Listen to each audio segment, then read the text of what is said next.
Johns Hopkins Hospital has agreed to pay $190 million to settle claims that a gynecologist recorded patients during exams.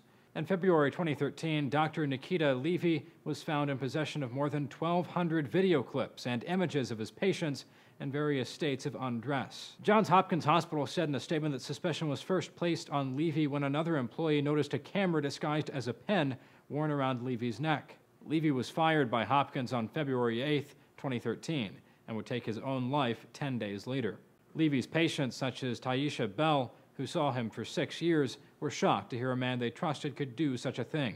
I yelled in the break room at lunchtime. I said, "No, that's my doctor." The Washington Post quotes a former employee as saying, "Never in 1,000 years would I have imagined such a thing. He was incredibly compassionate. He was always there to take care of his patients. They expected him to be on call 24/7, and he was." One of the attorneys in the class action lawsuit said many of the women who saw Levy have stopped seeking medical care for themselves and their children altogether. These women were and are extraordinarily upset over a breach of faith, a breach of trust, a betrayal on the part of the medical system.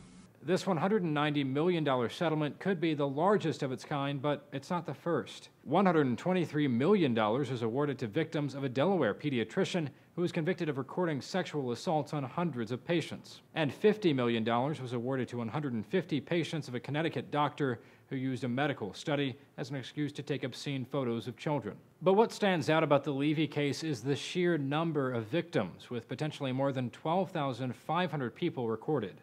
For News, I'm Zach Toombs.